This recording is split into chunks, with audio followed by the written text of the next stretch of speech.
Bismillahirrahmanirrahim. Osmanlıca Dergi YouTube kanalına hoş geldiniz. Bu hafta ilk olarak Meclis-i Vükela'ya ait bir zabıtname okuyacağız. Meclis-i Vükela nedir diye soracak olursak, Meclis-i Vükela,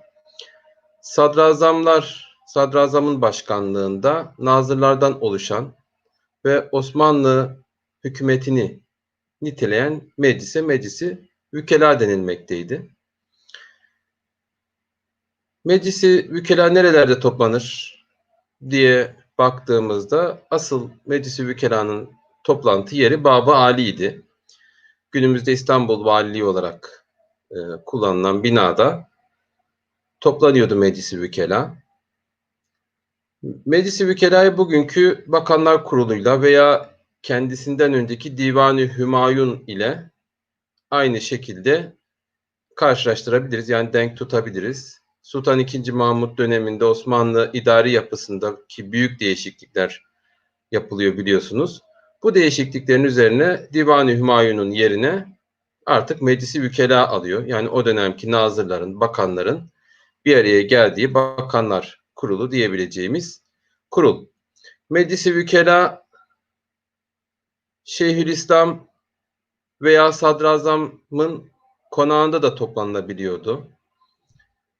Onun dışında Ramazan aylarında genel olarak Sadrazam'ın konağında ve iftar sonrası toplanıyordu Meclis-i Vükela. Yıldız Sarayı'nda, yani Sultan II. Abdülhamit döneminde ise Yıldız Sarayı Merasim Dairesi'nde Vezir Odası denilen bir mekanda Meclis-i Vükela toplanırdı. Meclisin nerede, ne zaman ve hangi saatte toplanacağı teşrifat kalemi dediğimiz, bugünkü protokol diyebileceğimiz, protokol müdürlüğü diyebiliriz bugünkü anlamında, sarayın teşrifat kalemi de yazılan tezkirelerle üyelere haber verilirdi. Meclise katılamayanlar mazeretlerini sadrazama bildirirlerdi. Şimdi ben büyüteceğim Meclis-i Vükela'da hazırlanmış bir zabıtname. Tabi zabıtnamenin en başına baktığımızda bayrağımızın ay ve yıldızını burada yukarıda görüyoruz. Burada Meclis-i Vükela yazıyor. Meclis-i Vükela mim, cim, lam, sin, meclis ve kef, lam elif, Meclis-i Vükela. Müzakeratına mahsus zabıtname. Tabi burada hem Meclis-i Vükela'nın hem de bu altındaki ifadenin gördüğümüz gibi harekelendirildiğini açıkça görebiliyoruz. Ben şimdi daha da büyüteceğim. Daha yakından tabi okurken daha net görülmesi açısından.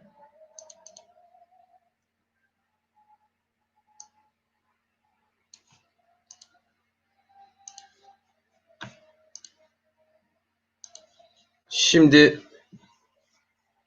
mim, z, elif, kef, ra, elif, t, nun, he müzakeratına, mim, hı, sat, vav, sat mahsus, dat, b, t, nun, elif, mim, he zabıtname. Yani Meclis-i Vükela'da yapılan görüşmeler sonucunda verilen kararla ilgili tutulan zabıtnameyi bu hafta ilk okuyacağımız belge bu. Burada zabıtnamenin özelliklerini tabii görmüş oluyoruz. Şu kısımda sıra numarası ifadesini görüyoruz. Sat, ra, he, nun, vav, mim, ra, vav, sinye. Sıra numarası 267. Bu görüşülen, yapılan, müzakere edilen konunun sayısını burada görmüş oluyoruz. Burada tarihi, tabii bu ne zaman görüşüldü? 30 Şevval sene 1330. Bu hicri olarak takvim. Altta da Rumi takvim olarak karşılığını görüyoruz. 19 Ağustos 1333. Tabi biraz daha harekeyi bırakın, yani şey bile yok, noktalar bile yok. Daha hızlı bir şekilde aylar yazılmış, Şevval ve Ağustos. Tabi günümüzde 19 miladi takvime göre de 19 Ağustos 1917'ye denk geliyor.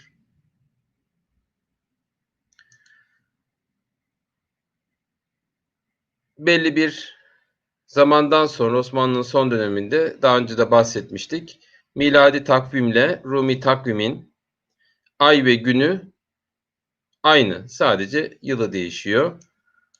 19 Ağustos 1917 günü yapılmış bir müzakere. Tabi bu tarafa geldik.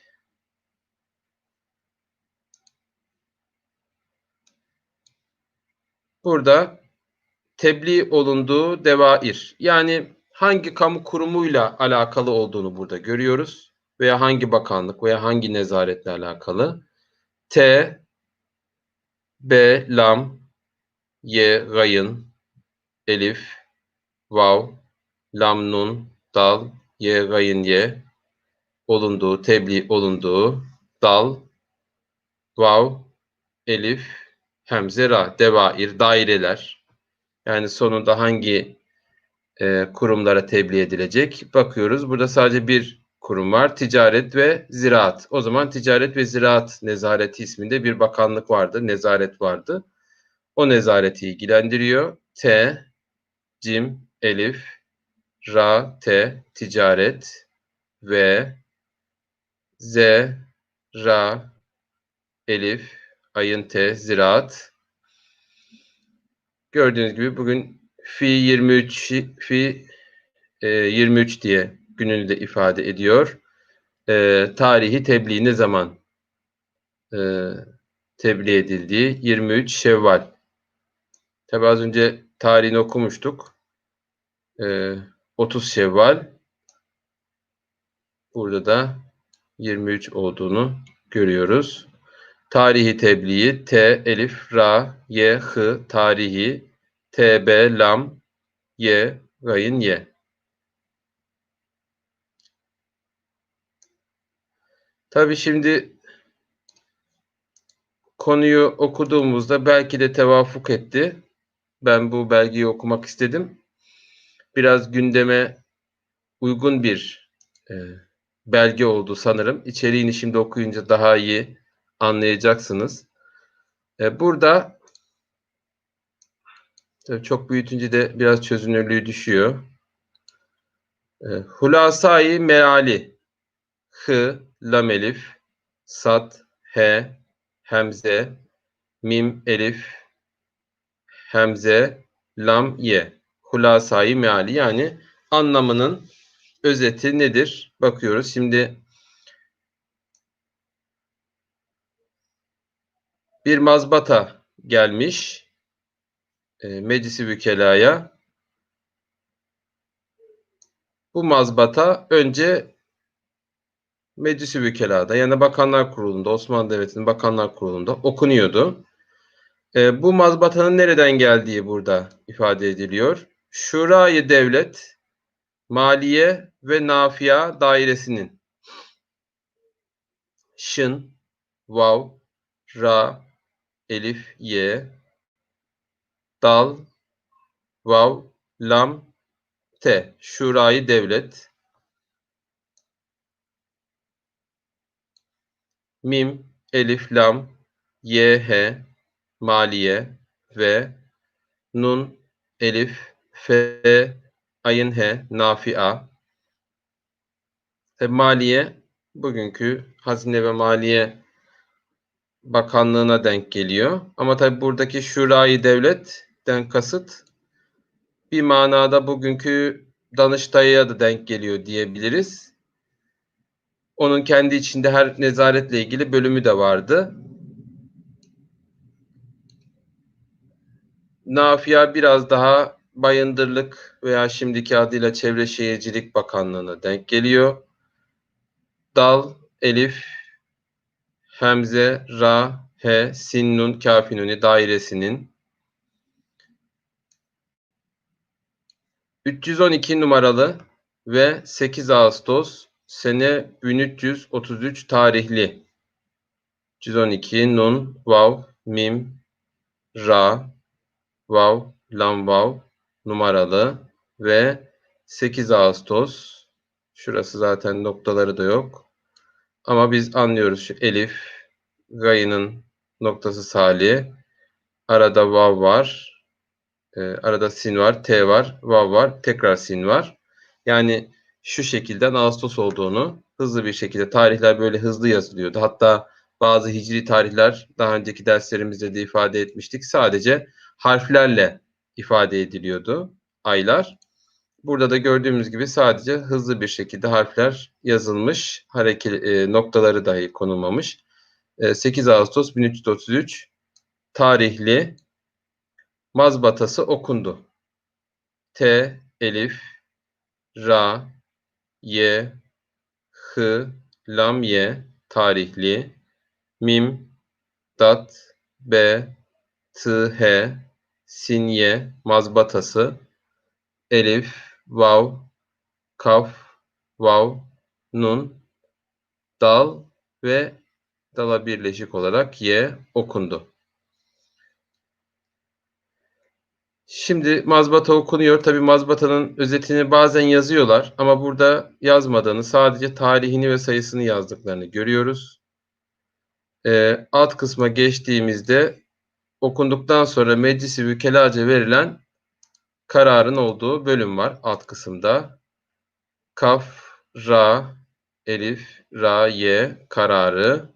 Bakalım okunan mazbata sonucunda verilen karar neymiş?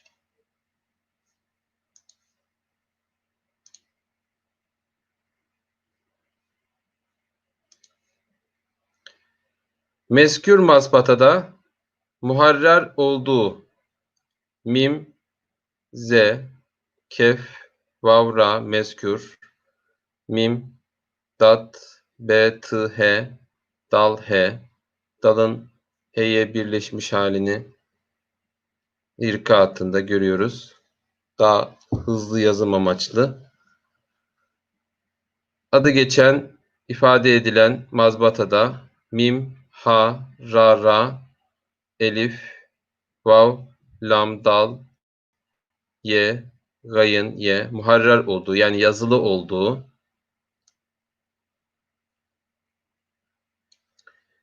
veç ile Kastamonu vilayeti dahilinde vav, cim, he, elif, ye, lam, he, veç ile bu cihetle kaf, sin, tı, mim, vav, nun, ye, Kastamonu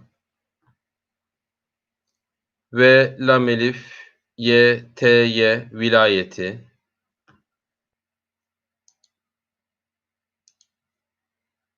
dal, elif, hı, lam, nun, dal, he dahilinde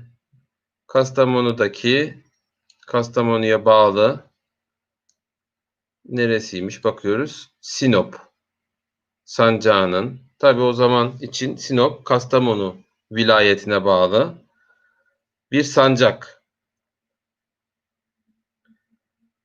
Sinop sancağının Boyabat kazası.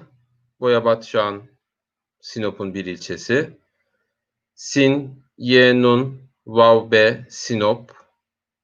Sin, nun, cim, elif, gayın, nun, kâfi, nuni, sancağının B, vav, ye, elif, met, elif, b, elif, dal, Boyabat, kaf, dat, elif, sinye kazası, Boyabat ilçesi.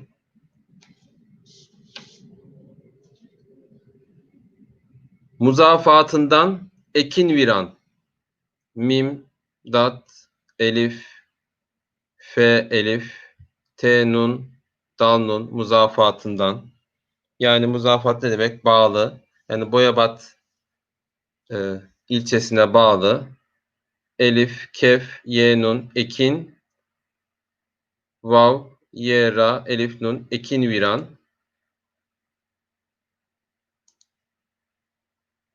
Geldik aşağı bir alt satıra. Ekinüran. Karyesinde kain ve imtiyazı. Kaf, ra, ye, he, sin, nun, dal, he. Karyesinde yani köyünde. Boyabadın Ekinviran köyünde. Kef, elif, hemze, nun, kain olan. Vav, elif, mim, ty, elif, zy, imtiyazı.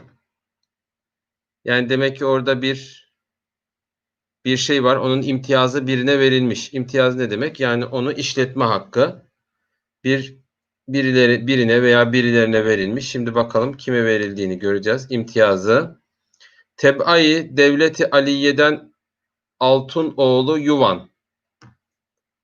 TB ayın H hemze teb'ayı dal vav lam t devleti ayın lam yh dal nun Aliye'den yani Devleti Aliye Osmanlı tebasından Osmanlı vatandaşı olan Altınoğlu Yuvan. Yani buradan ne anlıyoruz? Bu kişinin Rum olduğunu anlıyoruz isminden. Elif, lam, t, vav nun, altun, elif, vav, gayın, lam, ye, oğlu, ye, vav, elif, nun, yuvan. Uhdesinde bulunan petrol madeninin ayın, he, dal, he, sin, nun, dal, he, uhdesinde, b, vav, lam, nun, elif, nun bulunan P, T, Ra, Vav, Lam.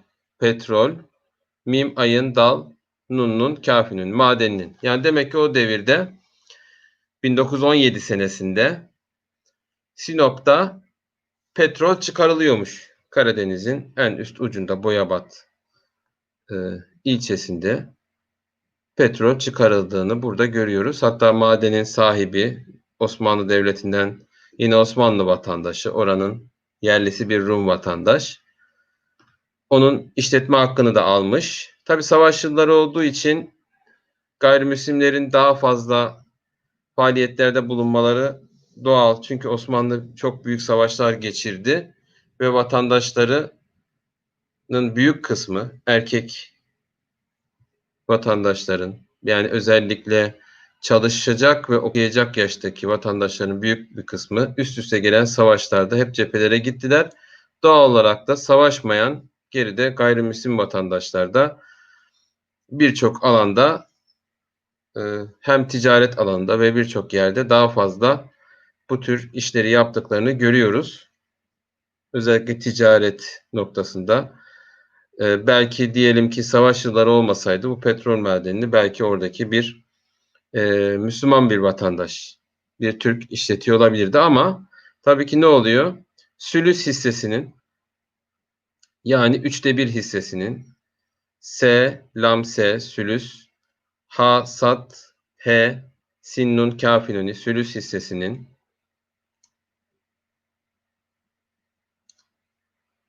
berveçhi istid'a teb'ai Osmaniye'den burada da görüyoruz bakın 1/3 hissesi B, ra, vav, cim, he, berveçhi yani üzere demek berveçhi. Elif, sin, t, dal, ayın, elif, istid'a. Yani bu verilen dilekçe üzerine bir dilekçe veriliyor hissenin devri için. T, B, ayın, H, hemze, teb'ayı, ayın, S, peltek S, mim, elif, nun, Y, H, dal, nun, Osmanlı tebasından Ahmetzade Hacı Ali Şükrü Efendi'ye. Demek ki bu Osmanlı tebasından bir Türk vatandaşa bu madenin işletme hakkının 1/3, bu Sinop'taki petrol madeninin işletme hakkının 1/3'inin devredildiğini buradan anlıyoruz. Tabi burada da ne oluyor? Bu Meclis-i Vükela onayıyla bu madenin işletme hakkı devrediliyor. Yani Bakanlar Kurulu kararı gerekiyor o dönem için. Ondan önce Sultan II. Abdülhamit döneminde tabii asıl petrol madenlerinin ilk keşfedilmeye başlandığı dönemleri ve petrolün öneminin anlaşıldığı dönemlere gelirsek ilk zamanlarda Sultan II. Abdülhamit keşfedilen bütün petrol madenlerinin yani neredeyse belki çok büyük bir kısmını Hazine-i Hassa'nın mülkiyetine alıyor ve işletilmesini kesinlikle yabancılara vermiyor.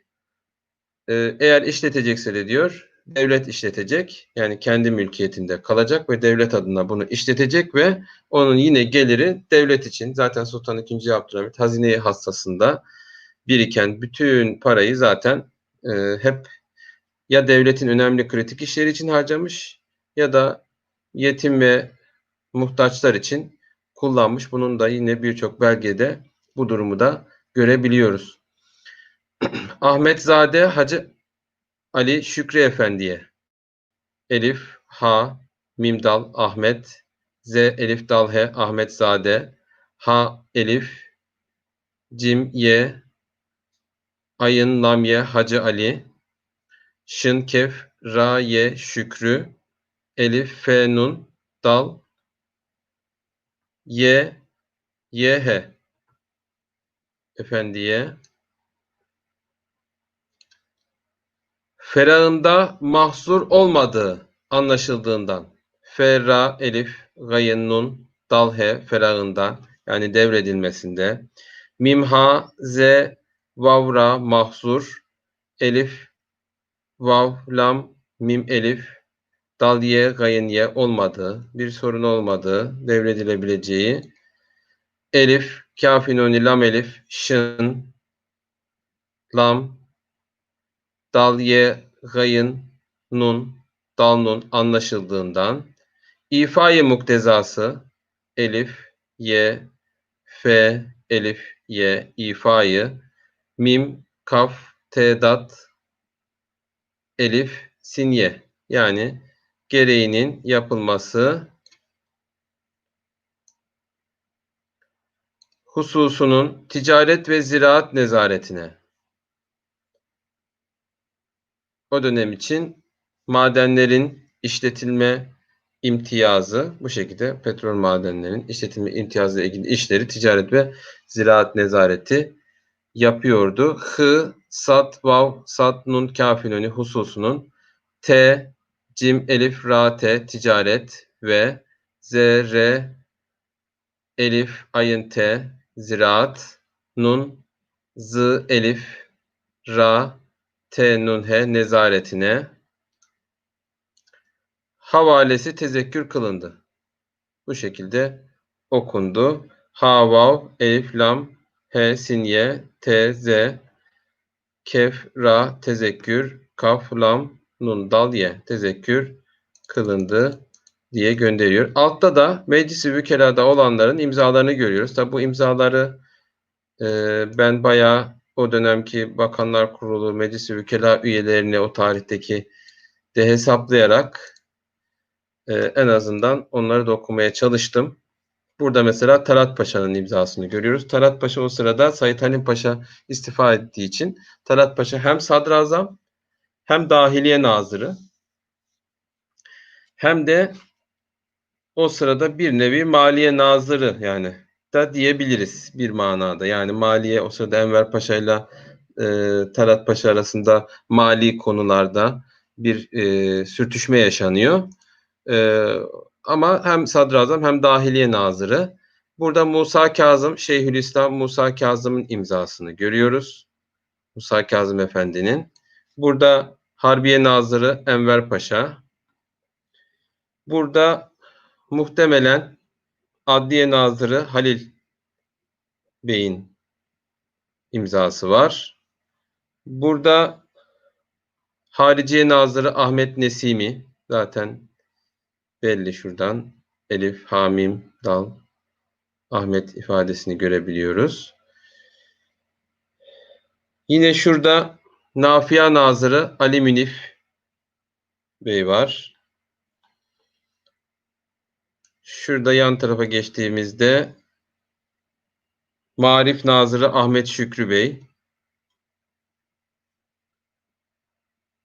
ve onun altına da geldiğimizde son olarak Ticaret ve Ziraat Nazırı o dönem için Mustafa Şeref Bey'in imzalarını görebiliyoruz. Burada aynı zamanda yani bir meclis-i vükalaya kimlerin katıldığını da görüyoruz. Hem de o kişilerin imzalarını da görmüş oluyoruz. Bu kişiler tarafından yapılan toplanan Osmanlı Bakanlar Kurulu'nda verilen Sinop'taki petrol madeninin 1/3 hissesinin devredilmesiyle alakalı meclisi vükela zabıtnamesini okumuş olduk. Şimdi ben tabii ki diğer belgeyi okumaya geçmeden önce Babali ile ilgili biraz göstermek istiyorum. O günkü Babali'nin görüntüsünü. Tabii günümüzde şu kısım yanmıştı 1912 senesinde. O yüzden bu tamamen yok olmuştu. Fakat şimdi tekrardan bu bölüm inşa edilmeye başlanıyor. Şu kısımda da Fatih İlçe Emniyet Müdürlüğü vardı. Şu an için bu tarafta da İstanbul Valiliği. Burası da meşhur Baba Ali Kapısı. Şurada Ayasofya Camii'nin minaresini görüyoruz. Bu tarafta Hazine-i Evrak, Osmanlı Arşivi tabi zamanında şimdi İrsika Kütüphanesi oldu. Bu kısım yeniden inşa ediliyor. Baba Ali meşhur kapısı bu. Baba Ali'nin. Osmanlı Devleti'nin Bakanlar Kurulu'nun olduğu bölüm. Şurada Hazine-i Evrak'ı görüyoruz. Uzun yıllar arşiv olarak kullanıldı. Şimdi kütüphane. Tabii en net görüntüsü aslında bu Babali'nin. Benim görebildiğim.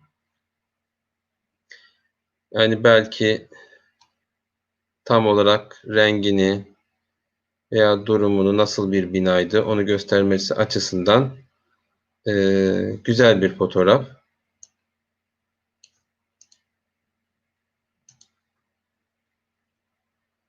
Burada da yine Babali Kapısı'nın iç taraftan görünüşünü görüyoruz.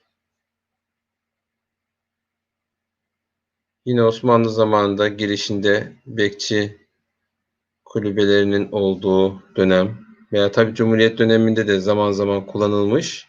Sonra valilik olmuş ama yine valilik olduğu sıralarda da yaz aylarında Bakanlar Kurulu'nun burada toplandığı da olmuş Cumhuriyet döneminde de. Burada da yine farklı açılardan görebiliyoruz. Vali.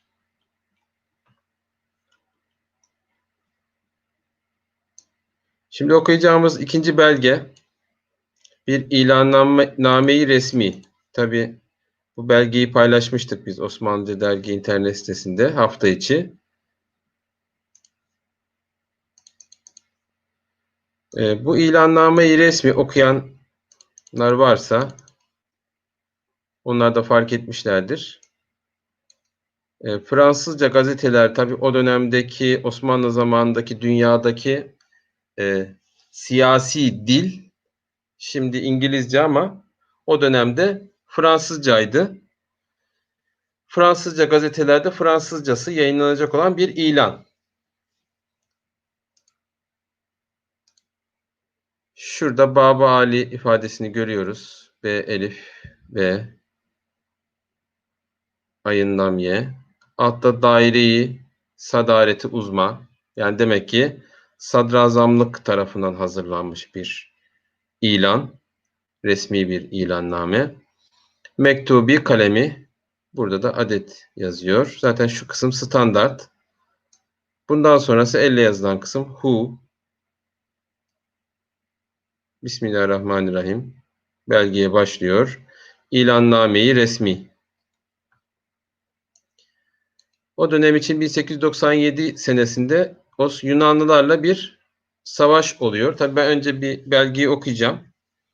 Sonra o savaşla ilgili kısa bir özet de verebiliriz veya öncesinde özet verip sonra da gerçi geçebiliriz. Çünkü belge biraz uzun. Hepsini okuyamayabiliriz. Belki bir kısmını bir dahaki haftaya son kısmını bırakabiliriz.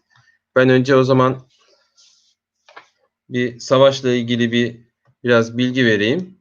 Şimdi 1897 senesinde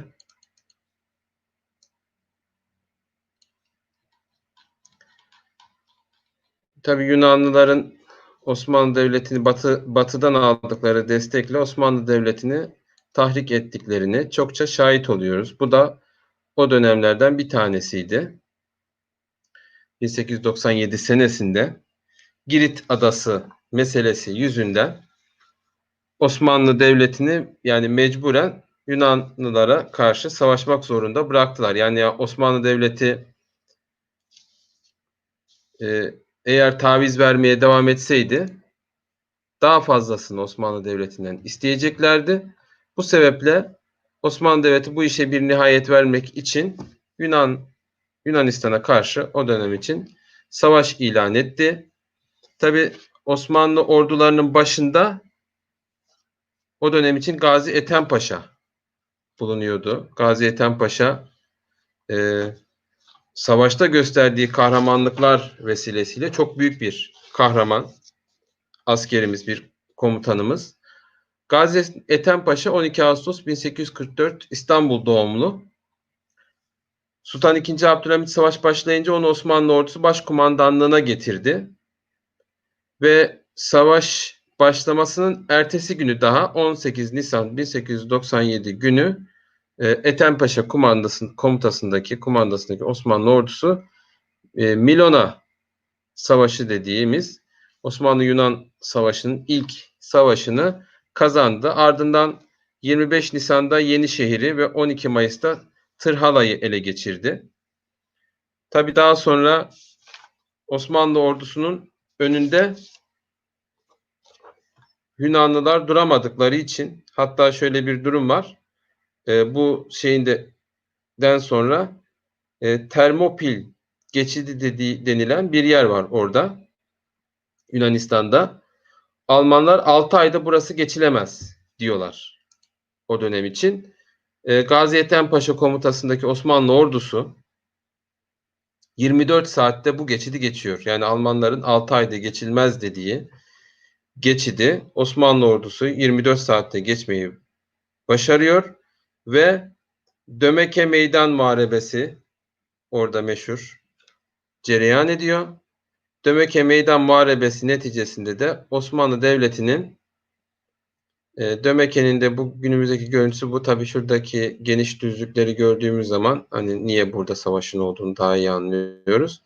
Dömeke Meydan Muharebesi'nden sonra Osmanlı ordusunun Atina'ya girmesi için artık önünde bir engel kalmıyor. Bunun üzerine tabii ki Yunanistan tamamını tekrar Osmanlı ele geçirecek adalarla birlikte ve tekrar orayı almış olacak Osmanlı. Tabii batılı devletler bunu istemiyorlar. Sultan II. Abdülhamid'in elinde çok büyük bir koz olmuş oluyor. Hemen Rus Çarı II. Nikolay Sultan II. Abdülhamid'e telgraf çekiyor ve savaşın sonlandırılması ve barış yapılmasını istiyor. Tabii Sultan II. Abdülhamid'in her zaman politikası denge unsuru ve tabii ki devletleri yanına çekmek, onun çeşitli siyasi planları, projeleri var Sultan II. Abdülhamid'in. Bu çerçevede Sultan II. Abdülhamid de barış görüşmelerini kabul ediyor ve Atina'ya Osmanlı ordusu girmiyor. Ve şimdi okuyacağımız İlanname-i Resmi'yi birazdan okuyacağız. Burada da tabii mesela Müşir Ethem Paşa Hazretleri'nin Dömeke'de ikamet eyledikleri çadır diye o dönemki Servet-i Fünun mecmuasında çıkan kapağında çıkan bir resim. Gördüğünüz gibi Ethem Paşa'nın olduğu çadır. Burada Yunan askerleri, tabi bu tablolar o dönem için çizilmiş. Osmanlı askerleri ve ölmüş ve önünden kaçan Yunan askerleri. Burada da yine görebiliyoruz. Yunan askerleri ve Osmanlı askerleri.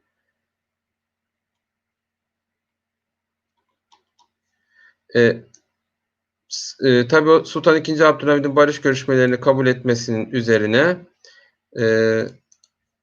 bu şimdi okuyacağımız ilannamenin Fransızcası Fransızca gazetelerde yayınlanacaktı. Tabii bunun amacı bütün Avrupa'nın ve büyük ülkelerin o dönem için Osmanlı Devleti'nin bu ilanını okumaları için Fransızca'ya çevrilerek Fransızca gazetelerde yayınlanacaktı. Şimdi okuyalım bakalım burada o dönem için Osmanlı-Yunan Savaşı'nın sonunda Osmanlı Devleti'nin barış müzakerelerini kabul ettiğine dair ilanda neler yazıyor? Sultan II. Abdülhamit tarafından sadalete hazırlatılmış bir ilanname. Cümlenin malumu olduğu veçle. Yani dili çok ağır değil. Yani başka padişaha sunulan veya başka o dönem için yazılan birçok evrakta çok daha ağır kelimeler görebiliyorduk. Ama burada çok ağır bir dil olmadığını siz de fark edeceksiniz. Cümlenin malumu olduğu veçle, yani herkesin bildiği üzere,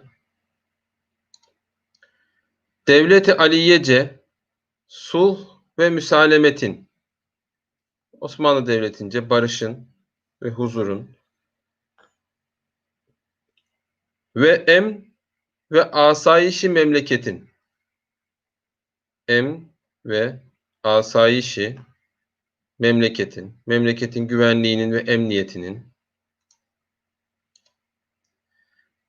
devamı, ahası, makasıt bulunduğu.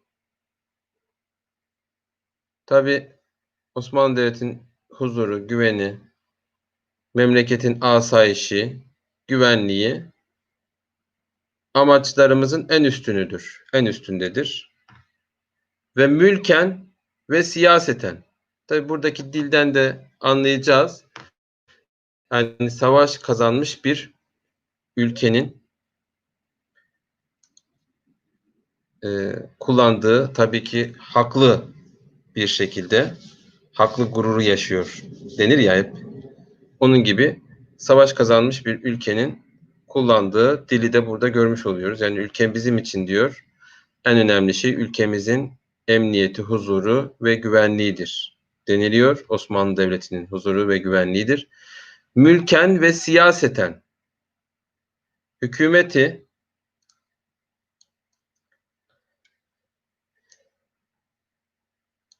Seniye'nin, Osmanlı hükümetinin nazariyatı, tabii şu kısmı yırtılmış belgenin, yani tahmin edebiliyorum nasıl bir kelime olacağını, fakat yırtıldığı için hani yanlış bir şey söylememek için bu kısmı geçiyorum.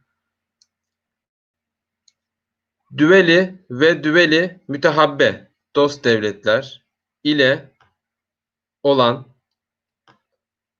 münasebatı, ilişkileri, Osmanlı Devleti'nin dost devletler ile olan ilişkileri hep o maksada müpteni. Hep o maksada müpteni.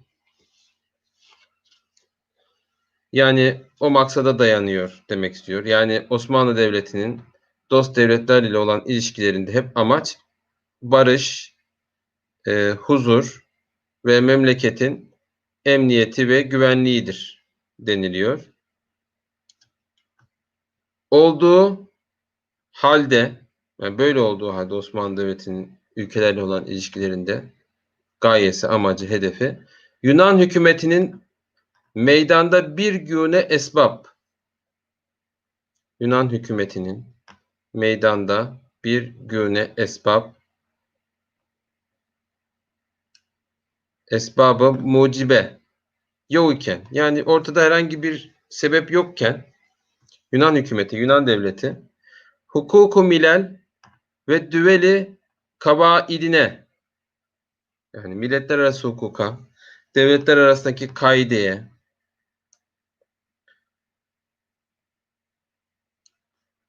ve muahedatı münakide icabatına mugayir olarak, yani yapılmış anlaşmaların gereklerinin tam zıttı olarak, bunlara ters olarak memaliki devleti aliyeye taarruz ve tecavüzle, Yani Osmanlı memleketlerine saldırıyor, tecavüz ediyor, harbe kıyam etmesi. Yani Osmanlı Devleti ortada herhangi bir şey yokken Osmanlı Devleti'nin tabiyetindeki Osmanlı mülkü içinde bulunan topraklara Yunanlıların saldırdığı ifade ediliyor.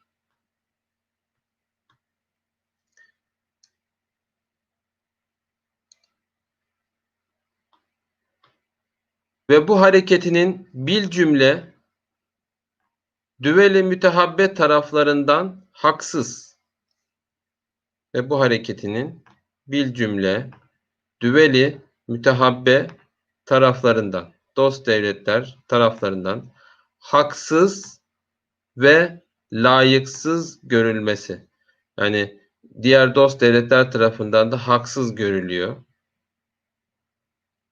görülmesi.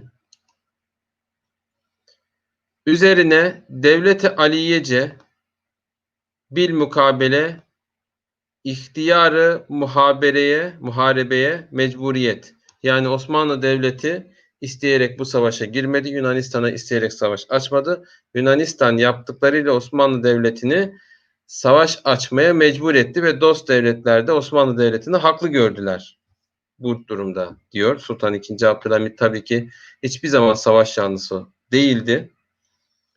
Her zaman siyasetle sorunları çözme üzerine. Zaten onun dönemindeki tek savaş budur ve tek savaşta da yani en baştaki Osmanlı-Rus Savaşı'nda tabii Sultan II. Abdülhamid'in o savaşa girişte bir rolü yok. O zaman için meşrutiyet vardı ve Sultan II. Abdülhamit daha yeni tahta geçmişti. Bazı şartları kabul ederek geçmişti. O açıdan Osmanlı-Yunan Savaşı'nın çıkmasında Sultan II. Abdülhamid'in bir rolü yok. Ama ondan sonra o iktidarı ele geçirdikten sonra 1878'den itibaren ta ikinci meşrutiyet ilan edilene kadar tek Osmanlı Devleti'nin savaşının 1897'deki Yunan Savaşı olduğunu ve onu da Osmanlı Devleti'nin kazandığını görüyoruz. Görülmesi üzerine devleti aliyece bil mukabele ihtiyarı muharebeye mecburiyet görünmüş. Mecburen savaşa girmek zorunda kalmış idi. Bu meseleden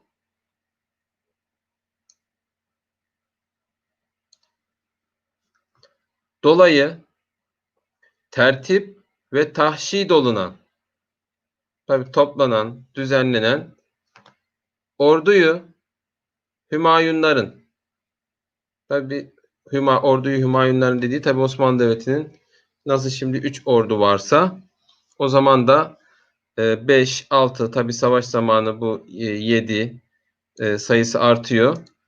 Osmanlı Devleti'nin orduyu Hümayunların harekatı tedafüiye ve taarruziyesinde Osmanlı Devleti'nin Yunanlılara karşı saldırısında ve aynı zamanda savunmasında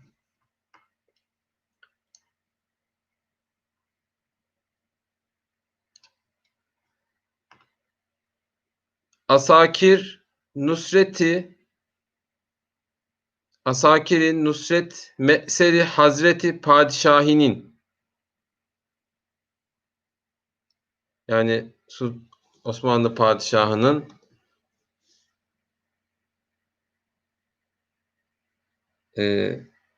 örnek alınacak derecede başarılı, işte muzaffer askerlerinin bihavlillahi teala Allahu Teala'nın kudreti ve gücü ile ihraz etmiş, yani kazanmış. Bakın savaşı kim kazandı diyor. Savaş kazanıldığı zaman Osmanlı Devleti'nde de bu bir kaidedir. Savaş kazanıldığında ordu kazanır. Savaş kaybedildiğinde komutan kaybeder. Osmanlı Devleti'nde de bu kuraldır. Gördüğümüz gibi Osmanlı ordusu savaşı kazandı deniliyor. Oldukları muvaffakiyatı mütevaliye Yunanlıları, yani aralıksız, devamlı, hakikaten bu Osmanlı-Yunan Savaşı sırasında Osmanlı her savaşı kazana kazana gidiyor ve önünde Atina'ya girmesi için bir engel kalmıyor. Mütevaliye Yunanlıları iktizayı mağlubiyetle, yani onların yenilmesine sebep oluyor. Düveli muazzamaya müracaata mecbur eylemesine mebni. Tabi Yunanlılar yenilince devlet elden gidiyor. Yani Yunanistan komple Osmanlı Devleti'nin eline geçme ihtimalini anlayınca hemen büyük devletlere, o dönemki işte başta Rusya olmak üzere büyük devletlere müracaat ediyorlar Yunanlılar. Düveli muazzamaya müracaata mecbur eylemesine mebni. Düveli müşarun ileyhim, yani adı geçen devletler, adı geçen büyük devletler taraflarından sefki dimaya, yani kan dökülmesine faysal verilmek. Yani kan dökülmesini engellemek için, kan dökülmesini durdurmak, sefki dimaya faysal verilmek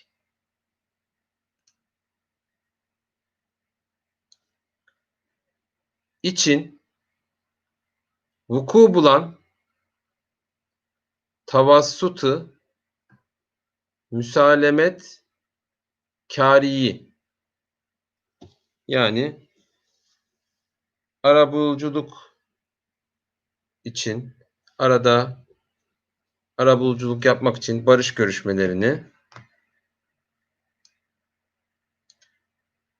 müsalemetkâriyi müteakip, tabi bunun için Yunanistan kendisine aracı olacak kişileri arıyor ve tabi burada hemen o sırada ön plana çıkan Osmanlı Devleti'ne 1878'de Osmanlı Devleti'ne büyük bir yenilgi yaşatmış olan Rusya hemen devreye giriyor. Haşmetli Rusya İmparatoru Hazretleri canibinden, o zaman 2. Nikolay var Rus tahtında, onların tarafından bu bapta tarafı Eşrefi Hazreti Şehinşahiye, tabi Sultan II. Abdülhamid'in tarafına hissiyatı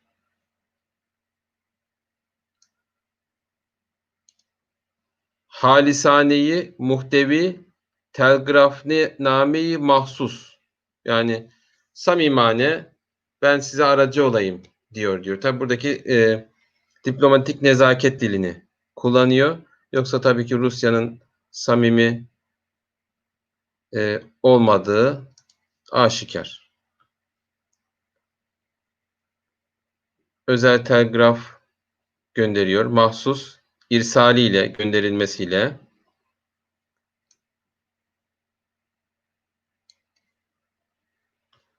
Diğer düveli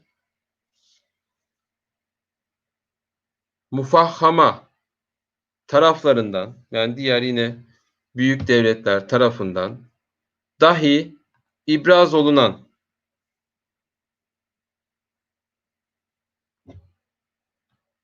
efkâr-ı sulh cuyana, tabi onlar da barış istiyorlar. Barış isteyen fikirlerine, yani diğer büyük devletler de diyor Rusya gibi barış istiyorlar. Teyit ve asakir-i şahanenin muvaffakiyatı takdir. Tabi Osmanlı askerlerini hem barış istiyorlar, tabi Osmanlı askerlerinin başarısını da takdir ediyor diğer devletler. Tabi burada insanın şu da aklına geliyor. Yani Osmanlı acaba o dönem için Yunanlıların üzerinden Osmanlı Devleti'ni dize getirebilir miyiz? Osmanlı Devleti'nden ufak ufak topraklar koparabilir miyiz diye düşündüler. Bunda başarısız olduklarını anlayınca tabii ki ileride Osmanlı Devleti'ne topyekün saldırıyla ancak bu işi çözebileceklerini bir nevi provasını da yapmış olabilirler gibi insanın aklına gelmiyor değil. Olunmuş ve Dömeke mevkiinin Burada tabii ki savaş için en kritik yer Dömeke. Dömeke Mora Yarımadası'nın üstünde. Yani Dömeke ele geçirilince artık Atina'ya geçiş için bir engel kalmıyor. Dömeke mevkiinin zapt ve teshiri, oranın ele geçirilmesi. Ordu-i Hümayun'un harekatı taarruziyesince, Osmanlı ordusunun saldırı hareketlerince bir haddı tabii tayin etmiş olduğundan artık Osmanlı Devleti orayı kendine sınır yaptı. Onun ilerisine geçmedi diyor. Ama geçmemesi için de bir sebep yok. Sadece Osmanlı barış istediği için kan dökülmesin daha fazla diye Osmanlı Devleti geçmiyor denmek isteniyor. Yani burada tabii diğer büyük devletlere de bir nevi gözdağı veriyor. Yani Osmanlı Devleti öyle sizin söylediğiniz gibi hasta adam değil. Devleti Aliye'nin esasen mültezemi olan mesleki sulh, yani Osmanlı Devleti'nin asıl diyor gereği olan şey, Osmanlı Devleti'nin her zaman yaptığı şey barıştır. Hiçbir zaman Osmanlı Devleti çözüm olarak savaşı görmemiştir. Mesleki sulh ve müsalemetin enzarı alemiyana karşı harben kazandığı mevkide insanların bakışlarında, onların gözlerinde artık Osmanlı Devleti'nin kazandığı, yani bu savaş sonunda ve tabii ki Osmanlı Devleti'nin barış yanlısı olmasının karşısında Osmanlı Devleti'nin kazandığı mevkide dahi asar-ı fiiliyesini irae gösterme demek ve ispat için, yani Osmanlı Devleti bu konuda ciddi savaş istemiyor. Barış yanlısı. Bunu göstermek için iki taraf kumandanları beyninde kararlaştırılacak. Yani iki tarafın Osmanlı ve Yunan orduları kumandanları kararlaştırılacak.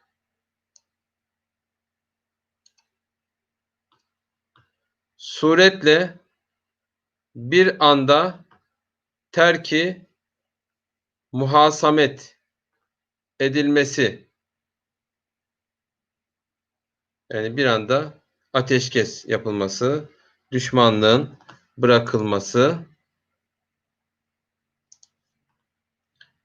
zımnında için terki muhasemet, düşmanlığın bırakılması için zımnında hududu Yunaniye, Yunan sınırları kumandanı ve orduyu Hümayun müşiri, savaş sırasında Osmanlı ordularının da aynı zamanda komutanı, başkomutanı Devletlu Ethem Paşa Hazretleri ile, az önce de resmini gösterdiğimiz gerçekten büyük bir kahraman komutan Ethem Paşa Hazretleri ile Yanya kolorduyu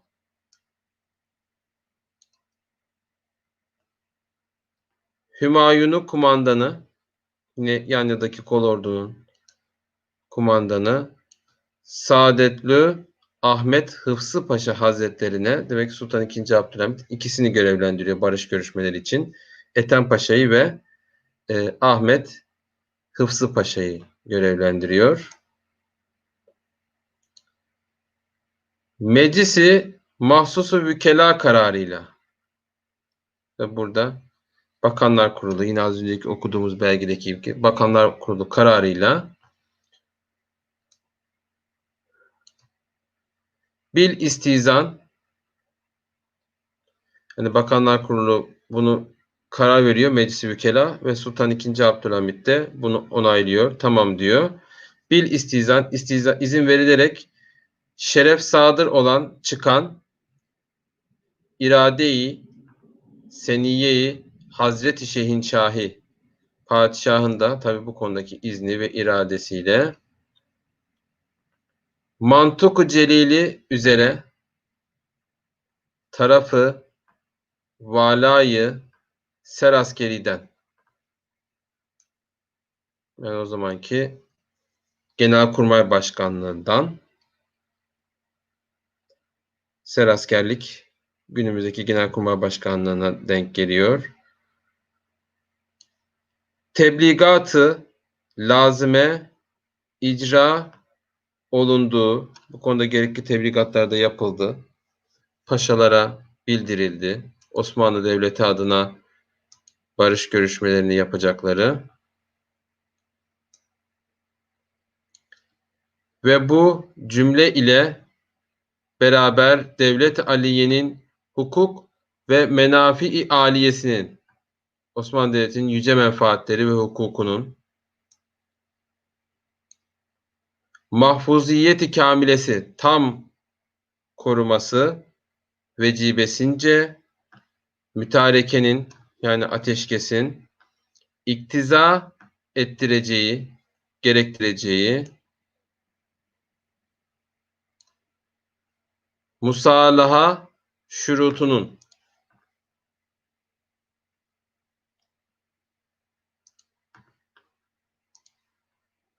yani barış görüşmelerinin şartlarının devletin hak ve mevkiine, devletin hakkına, mevkiine, tabi daha önceki ifadedeki de belirttiği gibi menfaatlerine, hukukuna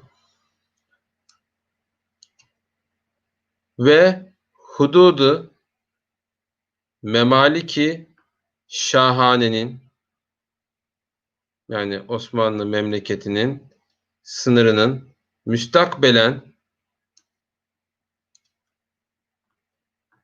ve mütemadiyen yani devamlı olarak Osmanlı Devleti'nin sınırlarının hem gelecekte ve hem de devamlı olarak teminiyle müsalemeti umumiyenin yani Osmanlı Devleti'nin sınırlarının bozulmaması ve Osmanlı Devleti'nin de barışın devamlı olarak korunması, müsalemeti umumiyenin, genel barışın, huzurun vikayesine, korunmasına salih olacak, yetkili olacak, salih olacak, veçhe, bu konuda yetkili olacak, salih, yetkili manasında burada.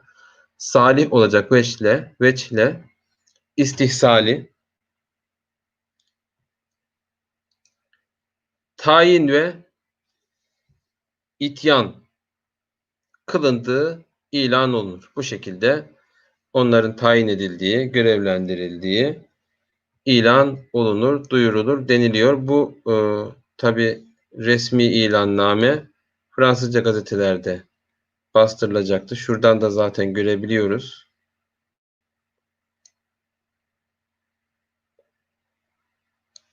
Yarın neşrolunacak Fransızca gazetelerle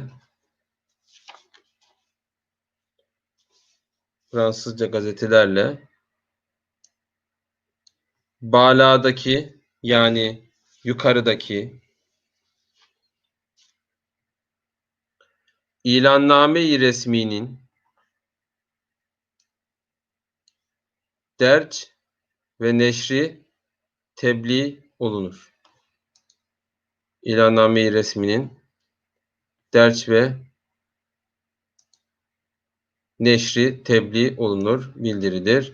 Fi 6 Mayıs sene 1313. Tabi o da ne zamana denk geliyor? Yani 18 Mayıs 1897 tarihine denk geliyor. Yani savaş bittikten sonra Osmanlı Devleti artık Yunanistan'a girmesin diye acelece tabii ki hemen Rus Çarı tarafından telgraf çekiliyor. Öyle olunca da doğal olarak Osmanlı Devleti Sultan II. Abdülhamit barış görüşmelerini yapılmasını kabul ediyor. Yani 17 Mayıs'ta Dömeke'de Osmanlı Devleti kazanıyor savaşı, meydan savaşını, 18 Mayıs'ta da bu ilannameyi resmi gazetelerde yayınlanmak üzere hazırlanıyor. Şu şekilde ilannamenin tam boyutunda görebiliriz. Altında mührü de var.